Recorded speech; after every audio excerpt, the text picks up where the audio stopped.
رات کے اندھیرے میں خاموشی نے پورے کمرے کو گھیر لیا تھا،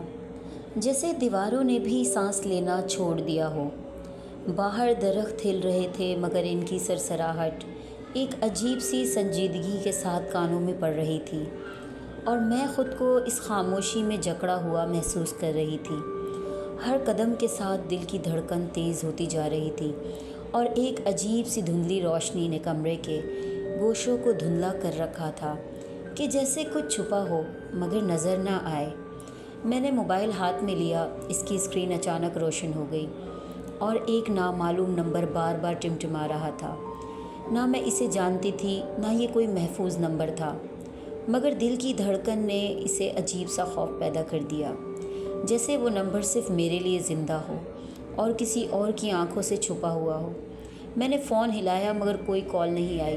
صرف ٹمٹماتے ہوئے نمبر کی روشنی میں ایک سرد رنجش کا احساس محسوس ہوا جو پورے کمرے میں پھیلتا جا رہا تھا۔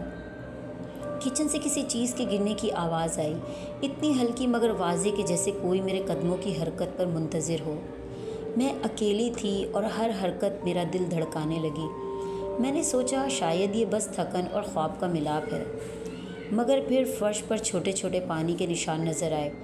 جیسے کوئی ننگے قدموں سے چل کر مجھے دیکھنے آیا ہو۔ اور یہ سوچتے ہی میں نے محسوس کیا کہ ہوا بھی اب معمولی نہیں رہی،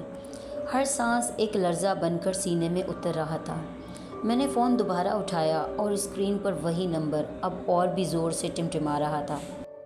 گویا وہ جانتا ہو کہ میں اسے دیکھ رہی ہوں، اور دل کی دھڑکن کے ساتھ ایک نامعلوم خوف نے پورے جسم کو اپنی گرفت میں لے لیا۔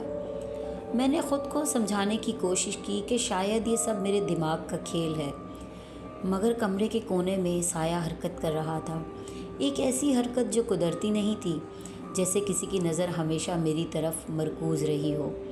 میں نے لائٹ آن کی، کمرہ بالکل ویسا ہی تھا جیسا چھوڑا تھا، مگر دل کو تسکین نہیں مل رہی تھی۔ فرش پر جو پانی کے نشان تھے وہ اب بھی موجود تھے، اور میں نے محسوس کیا کہ وہ نشان ایک سیدھی لکیر میں کمرے کے بیچ تک جا پہنچے ہیں، گویا کسی نے پوری رات اپنے قدموں کا نقش چھوڑ دیا ہو۔ اور میں اپنے آپ سے پوچھ رہی تھی کہ یہ کیسے ممکن ہے، جب میں پورا کمرہ اپنی آنکھوں سے دیکھ رہی تھی اور کوئی بھی موجود نہیں تھا۔ میں نے کمرے کے گوشے میں بیٹھے ہوئے سائے کی طرف دیکھا، وہ ہل رہا تھا، مگر نہ تو ہوا چل رہی تھی نہ کوئی چیز وہاں سے موجود تھی۔ پھر بھی وہ سایہ ایک زندہ وجود کی طرح محسوس ہو رہا تھا، جیسے کسی کی نگاہیں میری روح میں گھس رہی ہوں، اور میں خود کو جگہ سے ہلے بغیر صرف سانس روک کر دیکھ رہی تھی۔ ہر لمحہ بڑھتی ہوئی تنہائی اور خوف کے ساتھ فرش پر پڑے پانی کے نشان اب صرف نشان نہیں رہے تھے، بلکہ ایک سیدھی لکیر میں جڑ گئے تھے،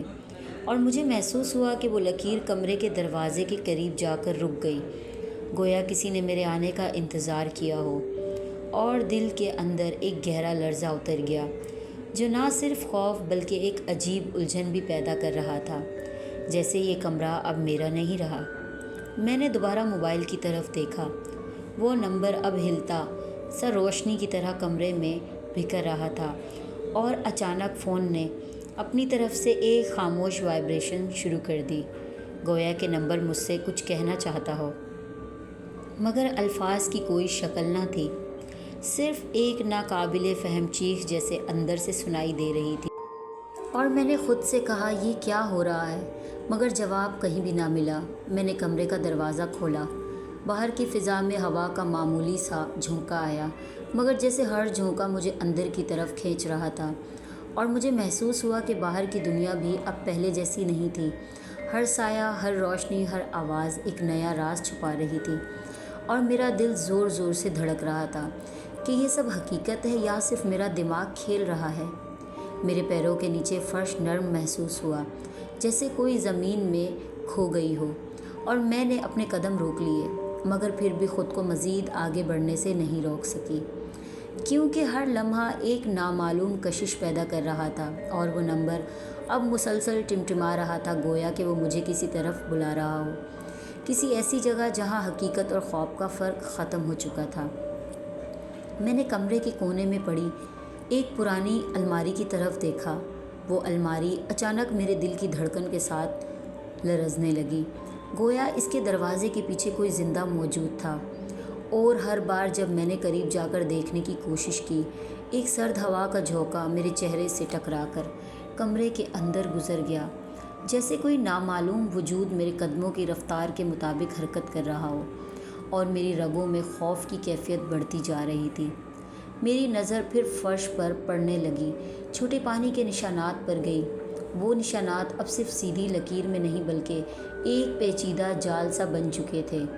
جو کمرے کے بیچ سے شروع ہو کر دیواروں کے کنارے سے جا ملا، اور مجھے محسوس ہوا کہ یہ جال مجھے اندر کی طرف کھینچ رہا ہے، ایک ایسا راستہ جس پر چلنے کے بعد واپس آنا ناممکن لگ رہا تھا۔ اور ہر سانس کے ساتھ ایک نئی گھنٹی کی آواز دل میں بج رہی تھی۔ میں نے فون دوبارہ اٹھایا اور اس بار وہ نامعلوم نمبر مجھے ٹمٹما کر دیکھ رہا تھا، گویا وہ صرف روشنی نہیں بلکہ ایک زندہ وجود ہے جو میری ہر حرکت سے باخبر ہے۔ اور اچانک فون نے اپنی اسکرین پر ایک الفاظ کی جھلک دکھائی، تم آ رہی ہو، ہم انتظار کر رہے ہیں۔ میں نے فوراً فون نیچے رکھ دیا، مگر دل کی دھڑکن ایک طوفان کی طرح بڑھ رہی تھی اور کمرے کی دیواریں جیسے سانس لینے لگی تھیں۔ میں نے کمرے کے دروازے کی طرف قدم بڑھایا، مگر ہر قدم کے ساتھ فرش کے نشان اور بھی واضح ہوتے گئے، گویا وہ نشان میری ہر حرکت پر جواب دے رہے ہیں۔ اور میں نے محسوس کیا کہ کمرے کی روشنی میں چھپے ہوئے سائے اب صرف سائے نہیں بلکہ شکلیں اختیار کر چکے ہیں۔ ہر شکل ایک نامعلوم وجود کی عکاسی کر رہی تھی، جو میرے قریب آ کر مجھے اپنے اندر کھینچنا چاہتی تھی۔ میں نے سانس روک کر دیوار سے ٹیک لگائی اور اپنے اندر کی ہر سانس کو سنبھالنے کی کوشش کی، مگر اچانک فون نے خود بخود دوبارہ ٹمٹمانا شروع کر دیا، اور اب وہ نمبر صرف روشنی نہیں بلکہ آواز کی طرح گونج رہا تھا، ایک ایسی پکار جو میرے کانوں سے ہوتی ہوئی دل میں اندر اتر رہی تھی۔ اور مجھے احساس ہوا کہ یہ پکار صرف میرے لیے ہے، اور شاید میں ہی وہ واحد شخص ہوں جو اسے سن سکتا ہے۔ کمرے کی ہوا بہت بھاری محسوس ہو رہی تھی، ہر سانس کے ساتھ مجھے لگ رہا تھا جیسے کچھ نامعلوم موجود میرے قریب کھڑا ہے، اور میں خود کو رکا ہوا محسوس کر رہی تھی، جیسے زمین نے میرے قدموں کو جکڑ لیا ہو۔ دیواروں پر پڑے سائے ہل رہے تھے، مگر نہ کوئی درخت کا سایہ تھا نہ روشنی کا فرق، صرف ایک مسلسل بڑھتا ہوا خوف جو میرے دل کے اندر بیٹھ رہا تھا اور مجھے بتا رہا تھا کہ یہ رات کبھی ختم نہیں ہونے والی۔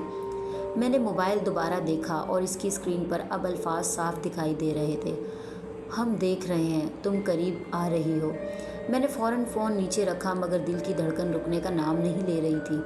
اور میں نے محسوس کیا کہ ہر حرکت پر فرش کے نشان بڑھتے جا رہے ہیں، اور اب یہ صرف نشان نہیں بلکہ میرے خوف کا حصہ بن چکے ہیں۔ میں نے کمرے کے گوشے میں رکھی کرسی کو ہلایا اور اس کے نیچے سے ایک دھندلا سا سایہ نمودار ہوا، ایک ایسی شکل جو مکمل طور پر انسانی بھی نہیں لگ رہی تھی اور نہ ہی کسی جانور کی، بلکہ کچھ ایسا جو صرف میرے خوابوں میں ممکن تھا۔ ہر قدم کے ساتھ وہ شکل قریب آئی اور میری روح کے اندر ایک خالی جگہ پیدا کر رہی تھی، جیسے کوئی اندر سے میری طاقت کھینچ رہا ہو۔ میں نے دیوار کے قریب بیٹھ کر سانسیں سنبھالنے کی کوشش کی، مگر اچانک فون کی وائبریشن کے ساتھ ایک آواز سنائی دی، بالکل وہی آواز۔ اصل خوف تو اب شروع ہوگا۔ اگلا حصہ سننے کے لیے چینل کو سبسکرائب ضرور کریں۔